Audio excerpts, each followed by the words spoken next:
Welcome guys, सर्वांचं आपलं YouTube चॅनलमध्ये स्वागत आहे. बॉम्बे हायकोर्ट याची 26 एप्रिलला क्लर्क, पिओन, वाहन चालक असे पेपर पार पडणार आहेत. तुम्ही टाईमटेबल पाहिलाच असेल. तर आपण टॉपिक वाईज काही क्वेश्चन्स घेत आहोत. प्रिव्हियस इयर क्वेश्चनवरती आधारित आपण काही क्वेश्चनचं ॲनालिसिस सुरू केलेलं आहे. तर सुरू करूया. सर्वात महत्त्वाचं म्हणजे तुम्ही प्रिव्हियस इयर क्वेश्चन पाहिले असतील आणि त्या अनुषंगाने काही क्वेश्चन्स आहेत ते आपण पाहणार आहोत. सर्वात महत्त्वाचं म्हणजे पहिला क्वेश्चन पाहू शकता. कोकणातील जे हवामान आहे ते कोणत्या प्रकारचं हवामान आहे? तर उष्ण समदमट ही लक्षात ठेवा. उसद ही ट्रिक लक्षात ठेवा. उसद म्हणजे उष्ण, सम आणि दमट हे कोकणामधलं हवामान आहे. त्यानंतर प्रश्न क्रमांक 2 पाहू शकता तुम्ही. प्रश्न 2, महाराष्ट्राच्या हवामानावर खालीलपैकी कोणत्या घटकांचा परिणाम होतो? तर भौगोलिक स्थान व अक्षवृत्तीय विस्तार, मोसमी वारे, सह्याद्री पर्वत आणि समुद्राचा किनारा. तर याचा answer all of the above म्हणजे वरील सर्व घटकांचा महाराष्ट्राच्या हवामानावरती परिणाम होतो. त्यानंतर महाराष्ट्रात सर्वाधिक पाऊस कोणत्या महिन्यात पडतो? तर जुलै महिन्यामध्ये सर्वाधिक पाऊस महाराष्ट्रामध्ये पडतो. त्यानंतर प्रश्न 4, सर्वाधिक पाऊस म्हणजे कोठे? सर्वाधिक पाऊस कोठे पडतो याचा योग्य क्रम लावायचा आहे.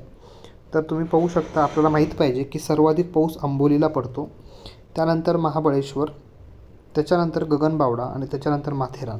याचा आन्सर 1 असेल. त्यानंतर योग्य जोड्या लावा. हा MPSCचा गट ब चा 2025चा क्वेश्चन आहे. जे कोपेनचं हवामान आणि हवामानाचा प्रकार याच्यावरती आपल्याला क्वेश्चन्स विचारलेला आहे. तर तुम्ही पाहू शकता, CWG म्हणजे मेसोथर्मल आहे, BWHW म्हणजे उष्ण वाळवंट आहे, DFC म्हणजे थंड आर्द्र हवामान आणि AMW म्हणजे उष्णकटिबंधीय मोसमी. तर त्यामुळे याचं आन्सर आहे 1. हे तुम्ही एका नोटपॅडवरती लिहून घ्या आणि याची रिव्हिजन करा. त्यानंतर 6व्या नंबरचा प्रश्न आहे. कोपेन यांनी केलेल्या हवामान वर्गीकरण विभागानुसार भारताच्या पश्चिम किनारी प्रदेशात कोणत्या प्रकारचे हवामान आढळते? मुंबईच्या दक्षिणेकडे. हा पण गट क 2025चा क्वेश्चन्स आहे. तर तुम्ही म्हणाल की हे तर MPSC ग्रुप बी, ग्रुप सीचे क्वेश्चन्स आहेत, तुम्ही काय घेताय? तर सर्वात महत्त्वाचं म्हणजे कोर्ट हा ऑफलाईन पेपर आहे आणि ऑफलाईन पेपर असल्यामुळं प्रश्न कसे येतील आपल्याला सांगता येत नाही आणि यावेळेस कॉम्पिटिशन जास्त आहे. त्यामुळे आपण जेवढं डीपली अभ्यास करू, जेवढे हार्ड क्वेश्चनचे आपण प्रयत्न करू, तेवढे इझिली क्वेश्चन्स आपल्याला सॉल्व्ह होतील. त्यामुळे हा प्रश्न घेण्याचा उद्देश आहे. तर प्रश्न परत वाचा. कोपेन यांनी केलेल्या हवामान वर्गीकरण विभागानुसार भारताच्या पश्चिम किनारी प्रदेशात कोणत्या प्रकारचे हवामान आढळते? तर त्याचा आन्सर आहे 3. AMW म्हणजे कमी कोरड्या हिवाळ्यासह मान्सून प्रकार. इथे मान्सून प्रकार आहे. आता कोकणचं विचारलेलं आहे आपल्याला. कोकणचं विचारलेल्यामुळे इथं उष्णकटिबंधीय तर गेलं, इथे कोरडा उन्हाळ्यासह गेलं, इथं शुष्क स्टेपी हवामान विचारलं, इथं मान्सून प्रकार आहे. त्याच्यामुळे उत्तर 3 आहे. महाराष्ट्रात मे महिन्यात सर्वाधिक तापमान कोठे आढळतं? तर पूर्व विदर्भामध्ये आढळतं. हे तुम्ही पाहिलं असेल. आता इथे एक प्रश्न होता की महाराष्ट्रामध्ये सर्वाधिक पाऊस कोणत्या महिन्यात पडतो? तर तो जुलैमध्ये पडतो. आणि इथे विचारलं आहे की कोणत्या महिन्यामध्ये मे महिन्यामध्ये कोठे तापमान सर्वाधिक असतं? तर ते पूर्व विदर्भामध्ये असतं. ओके. त्यानंतर जास्त पर्जन्यामध्ये कोणता भाग येतो? तर मावळ येतो. आणि जे अंबोली आणि महाबळेश्वर आहे तर ते अति जास्त पर्जन्यामध्ये येतात. 300 ते 700 सेंटीमीटर दरम्यान इथे पाऊस पडतो. ही गोष्ट लक्षात राहू द्या. त्यानंतर छत्रपती संभाजीनगर विभागात सर्वाधिक पाऊस कोणत्या जिल्ह्यात पडतो? तर बीड जिल्ह्यामध्ये छत्रपती संभाजीनगर विभागामध्ये सर्वाधिक पाऊस पडतो. तुम्हाला 6 प्रशासकीय विभाग करायचे आहेत. ही गोष्ट लक्षात घ्या. 6 प्रशासकीय विभाग. त्या प्रशासकीय विभागातील जिल्हे, तालुके, जिल्हा परिषद, ग्रामपंचायत ह्या सर्व गोष्टी तुम्हाला करायच्या आहेत. त्यानंतर डॉक्टर त्रिवार्थानुसार कोकण प्रदेश कोणत्या हवामान विभागात मोडतो? तर ट्रॉपिकल रेन फॉरेस्टमध्ये मोडतो. तुम्हाला वरच्या क्वेश्चननुसार हा प्रश्न सुटायला पाहिजे. त्यानंतर कोणत्या प्रकारचे ढग 700 ते 1400 मीटर उंचीवरती असतात? तर सिरस असतात. सिरस प्रकारचे ढग 700 ते 1400 मीटर उंचीवरती असतात आणि सर्वाधिक उंचीवरती असतं. त्यानंतर महाराष्ट्राच्या मृदा वर्गीकरणाचा सखोल शास्त्रीय अभ्यास सर्वप्रथम कोणी केला? तर डॉक्टर बसू आणि डॉक्टर शिरूर यांनी केलेला आहे, म्हणून याचं उत्तर 4 असेल, 1 आणि 2. त्यानंतर कापसाच्या काळ्या मृदेला जो काळा रंग आहे तर तो काळा रंग कशामुळे प्राप्त होतो? तर लोहमुळे होत नाही, सेंद्रिय पदार्थामुळे पण होत नाही, टिटॅनिक फेरस सल्फाईडमुळे होत नाही, तर टिटॅनिक फेरस मॅग्नेटाईडमुळे काळा रंग प्राप्त होतो. महाराष्ट्रात सागरी वने मोठ्या प्रमाणात कोणत्या मृदेमध्ये आढळतात? सागाची वने कोणत्या मृदेमध्ये आढळतात? तर तांबड्या मृदेमध्ये सर्वाधिक सागाची वने आढळतात. भारतात सर्वाधिक कोणत्या प्रकारची मृदा आढळते? तर भारतामध्ये सर्वाधिक गाळाची मृदा आढळते आणि महाराष्ट्रामध्ये काळी मृदा आढळते. ओके, सर्वाधिक महाराष्ट्रामध्ये काळी मृदा आढळते आणि भारतामध्ये गाळाची मृदा आढळते. येथे कन्फ्युजन व्हायचं नाही. ओके, आता प्रश्नचिन्हाच्या जागी योग्य पर्याय निवडायचा आहे. आता भांगर म्हणजे जुना काळ आहे, तर भाभर म्हणजे काय?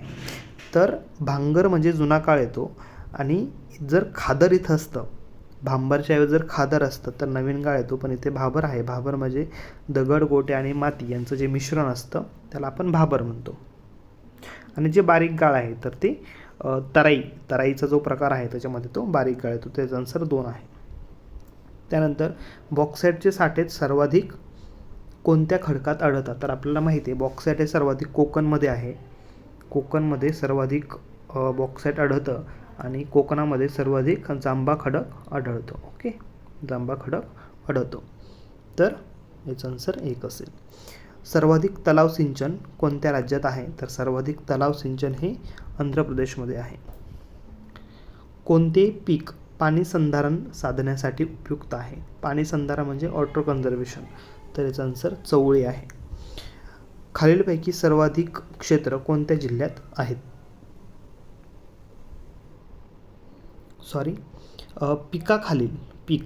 क्वेश्चन आहे पिकाखालील सर्वाधिक क्षेत्र कोणत्या जिल्ह्यात आहे? तर अहमदनगरमध्ये आहे. आता इथे जोड्या लावायच्या आहेत. इथे पीक आणि संशोधन केंद्र विचारलं आहे, तर गहू या पिकाचं जे संशोधन केंद्र आहे ते निफाडला आहे. ऊसाचं संशोधन केंद्र पाडेगाव साताऱ्याला आहे. कापूसचं संशोधन केंद्र नागपूरला आहे आणि द्राक्षेचं मांजरी पुणेला आहे, म्हणून याचं आन्सर 1 आहे. 1, 2, 3, 4. त्यानंतर इथं पण जोड्या लावायच्या आहेत. आपल्याला इथे क्रांती विचारली आहे. पीत क्रांती, रजत क्रांती, गुलाबी क्रांती आणि करडी क्रांती. तर लक्षात घ्या, पीत क्रांती जी आहे तर पीत क्रांती ही तेलबिया संबंधी आहे. रजत क्रांती अंडी संबंधी आहे. गुलाबी क्रांती कोळंबी आणि मांस म्हणजे जे मांस आहे त्याच्या संबंधी आहे. त्यानंतर गुलाबी जी क्रांती आहे ती कांद्यासंबंधी पण आहे आणि करडी क्रांती ही खत संबंधी आहे, म्हणून याचा आन्सर 3 असेल. 1, 2, 3, 4. त्यानंतर पुढचा प्रश्न पाहू शकता. गव्हावर डॅश या रोगाचा परिणाम होतो? तर गव्हावर तांबोरा होतो, करपा होतो, काजळी पण होते, वरील सर्व याचा आन्सर आहे. त्यानंतर कोरडवाहू शेतीचे संशोधन केंद्र कोठे आहे? तर कोरडवाहू शेतीचं संशोधन केंद्र हे सोलापूर येथे आहे. महाराष्ट्रात हरित क्रांती कोणत्या पिकात घडून आली?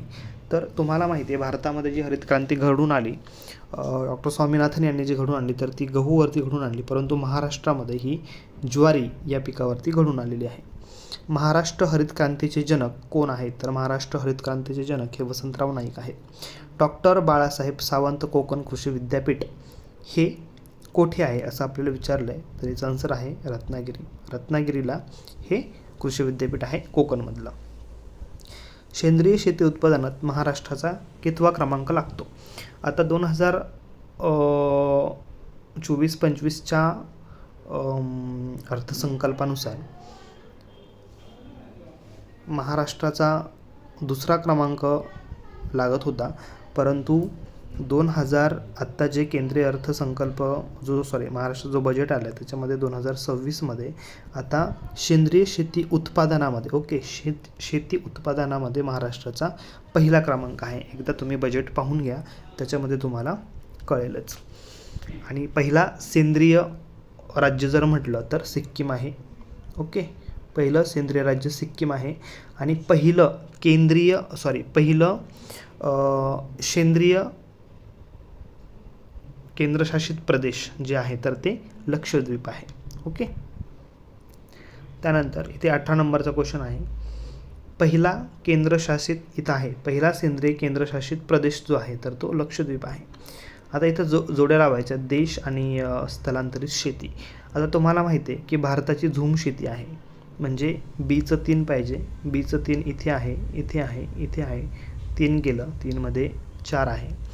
सो तुम्ही जर पाहिलं तर ब्राझीलचं रोका आहे, भारतचं झूम आहे, कांगोचं मसोली आहे आणि व्हिएतनामचं अरी आहे. म्हणून 4, 3, 2, 1 असं याचा आन्सर पाहिजे. त्यानंतर 20 नंबरचा क्वेश्चन जो आहे, प्रश्नचिन्हाच्या जागी योग्य पर्याय निवडायचे. स्थलांतरित शेती. केरळचं ओनम आहे तर आसामचं झूम आहे. आसाममध्ये झूम शेतीचा प्रकार आढळतो. भुईमुख संशोधन केंद्र जे आहे तर ते जुनागड गुजरात येथे आहे. अशा प्रकारे आपण 20 ते 21 क्वेश्चन्स भूगोलाचे पाहिलेले आहेत. तुम्ही अजून क्वेश्चनची तयारी करा. लक्षात घ्या 26 एप्रिल ही आपल्यासाठी खूप महत्त्वाची डेट आहे. परत असा चान्स नाही. ही खूप मोठी भरती आहे आणि या भरतीमध्ये आपल्याला सक्सेसफुल व्हायचंच आहे. काहीही करून आपल्याला या भरतीमध्ये, या परीक्षेमध्ये पास व्हायचं आहे. तुम्हाला माहिती आहे मित्रांनो, दिवसेंदिवस जी कॉम्पिटिशन आहे, स्पर्धा आहे, ती स्पर्धा खूप वाढती आहे आणि या स्पर्धाच्या अनुषंगाने स्पर्धा लक्षात घेता आपल्याला भरपूर सराव करणं गरजेचं आहे. त्यामुळे जास्तीत जास्त वेगवेगळ्या अकॅडमीजच्याच तुम्ही क्वेश्चन पेपर सॉल्व करू शकता. तसेच तुम्ही तुमच्या नोट्स स्वतः क्रिएट करा आणि त्याची रिव्हिजन करा. आता जो क्लर्कचा जो पेपर आहे, क्लर्कच्या पेपरचं सिलेबस त्यांनी तिथे मेन्शन दिला आहे, परंतु शिपाईचा जो सिलेबस आहे, शिपाईचा सिलेबस मेन्शन नाही आहे. त्यांनी तिथे दिलं आहे की नानाविध प्रकारचे प्रश्न विचारण्यात येतील. आता नानाविध प्रकारचे प्रश्न म्हणजे काय? त्यांना वाटतील ते क्वेश्चन ते टाकू शकतात. म्हणजे एनी टाईप ऑब्जेक्टिव्ह क्वेश्चन्स.